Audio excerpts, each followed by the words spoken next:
For most of us, the deep woods represent the ultimate escape. We gravitate to places like this to unplug from the noise of civilization and find a rare moment of peace. But that silence comes with a trade-off.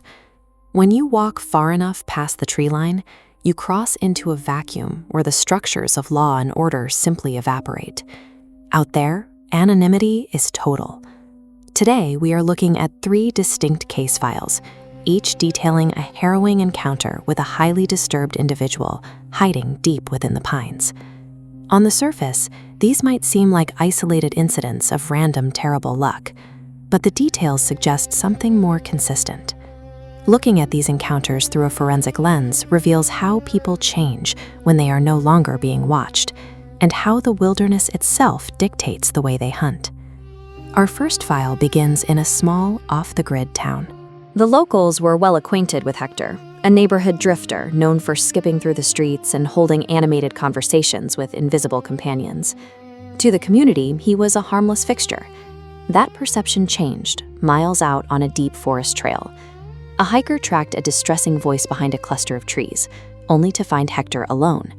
He was rapidly switching between multiple, entirely different voices, flipping from violent rage to pathetic weeping in an instant, before locking eyes with the hiker and beginning a high-speed pursuit. The hiker escaped and alerted the local sheriff, who noted a chilling coincidence. Hector had first appeared in the area around the same time human remains were discovered in that exact section of the woods. The second file takes us to the mountains of upstate New York.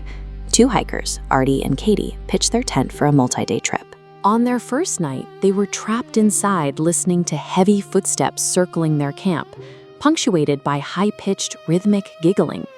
The next night, the harassment escalated into the personal. The voices outside began whispering Artie's name and physically shoving the sides of the tent. By dawn, the campsite was surrounded by bizarre rock formations and unknown tide stick symbols. As they unzipped the tent to flee, they saw the source. A young woman in a stark white dress was standing 20 feet away in the darkness, simply staring and smiling until the sun rose. In both instances, we see a reliance on psychological disorientation. These aren't just random attacks. They are calculated displays of uncanny behavior meant to paralyze the target through sheer confusion. Our third file suggests an even more established presence. While exploring unmapped territory, a group of friends stumbled onto an abandoned, windowless wooden structure hidden deep in the brush. Inside this single room, they heard something heavy dragging beneath the floorboards. When they opened a rusted latch in the corner, they were met with a freezing draft and the unmistakable odor of rotting meat. Descending into the darkness, they found a man dragging his right foot and mumbling in an unrecognizable language. When called out to, he didn't answer. He simply turned with a dead, lifeless stare and took a single, deliberate step toward them. This move from transient stalking to a fixed structure suggests a shift in behavior, a predator no longer just passing through the woods, but claiming them as a permanent territory. When we line up the facts from Hector, the women in the tent, and the man in the cabin, the similarities are hard to ignore. First, look at how they communicate. All 3 rely on non-standard vocalizations, the use of character voices, rhythmic cackling, or unintelligible mumbling specifically designed to unsettle their prey. Then there's the movement. Each subject transitions between extremes, moving from erratic skipping and cackling to full sprints, or dropping into a completely motionless, dead-eyed freeze. Finally, they all operate within unpoliced grid zones.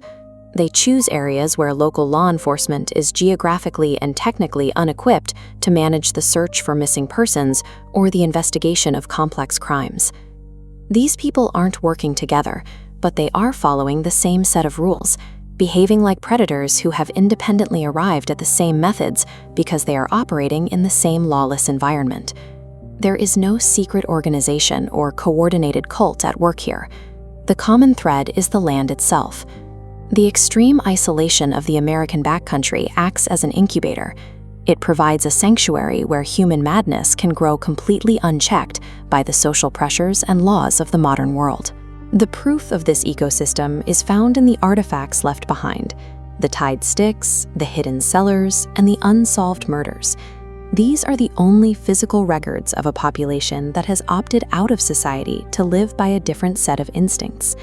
When you step off a marked trail, you are entering a lawless space where extreme isolation breeds a specific kind of danger.